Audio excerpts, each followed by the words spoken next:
Hi, this is your host Surya Lombardo and welcome to BC Palembang Podcast.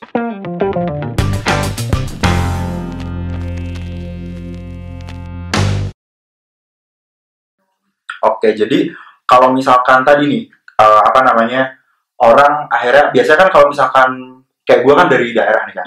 Nah, biasanya tuh di warung-warung tuh ada yang yang nggak ada nih, yang nggak ada pita cukainya bahkan karena kan kayak gitu kan biasanya rokoknya tuh murah banget atau enggak kayak apa sih KW gitu loh. Jadi mirip gitu ya. Iya, mereknya mirip gitu-gitu. Nah, itu gimana tuh? Itu juga Bea Cukai berusaha buat memberantas. Ya, benar, memberantas. Jadi Bea Cukai biasanya melakukan operasi pasar nih. Jadi Bea Cukai turun ke warung-warung buat Jadi bener-bener ke warung, ke retail? Iya, bener-bener ke warung gitu. Tapi random ya, random daerahnya. Terus dicek rokok-rokoknya.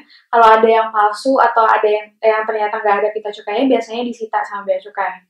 Dan nanti ditanya ini distributornya siapa, dan dari situ nanti bakal diselidiki lebih lanjut. Gitu. Dan akhirnya bisa dikenakan sanksi juga dong. Sanksinya berupa? Sanksinya ada administrasi sampai dengan pidana. Jadi bisa jadi penjara nih. Hati-hati bisa ya. Bisa di penjara. Jadi ya hati-hati ya. Kita bantu perekonomian negara kita juga dengan konsumsi rokok-rokok yang legal aja. Dan biasanya rokok yang legal itu kan di bawah pengawasan kementerian lain juga ya kan, terkait dengan kualitas tembakau. Jadi lebih layak konsumsi dan lebih layak konsumsi daripada kita mengkonsumsi rokok ilegal yang nggak tahu bahannya apa, kan lebih berbahaya gitu.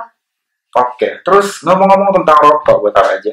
Jadi ini kan ada bukan cuma isu lagi nih sekarang. Jadi udah direalisasikan kenaikan tarif cukai rokok itu sendiri yang lumayan gitu kan. Dan ini lumayan banyak nguras emosi para pengguna rokok itu sendiri. Nah, itu sebenarnya kenapa sih? Kenapa naik lagi? Jadi sebenarnya kenaikannya itu udah mulai dari tahun 2015 sampai sekarang ya.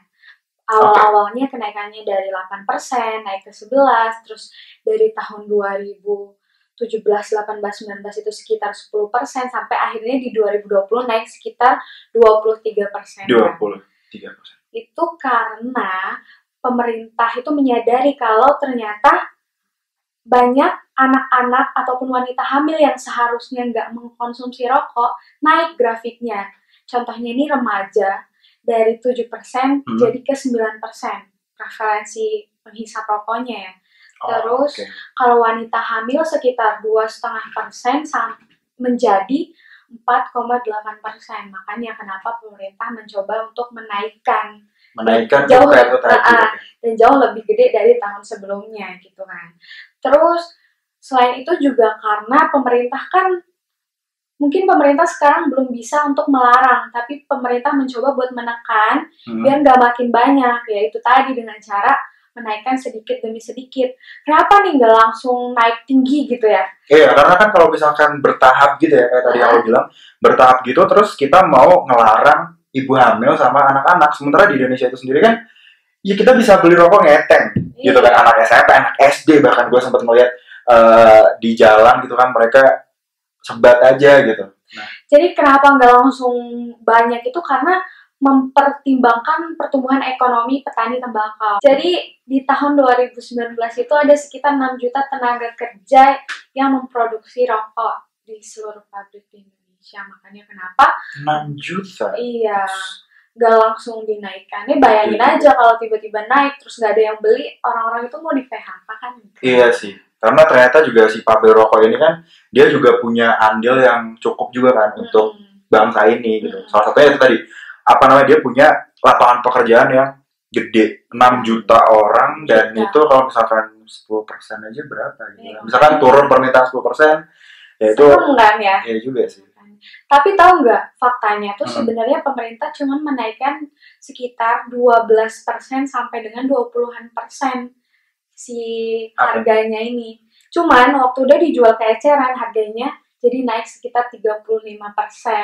Jadi nggak serta-merta langsung ditinggiin, itu kan melalui proses dan akhirnya di harga akhirnya baru kayak mahal gitu. Oh, gitu.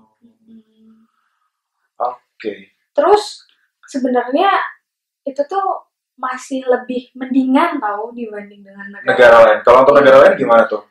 Negara lain. Tapi kan mahal, balik lagi mahal itu kan relatif ya. Iya, relatif. Mahal. Karena kan itu tergantung merek juga kan. Bisa aja yang ketika ini naik, ya kemarin juga gue sempat baca tuh, ketika orang-orang naik, rokok dia ini naik yang biasanya, tapi pendapatan dia enggak dan harus menekan, kan mereka bisa beralih gitu ya.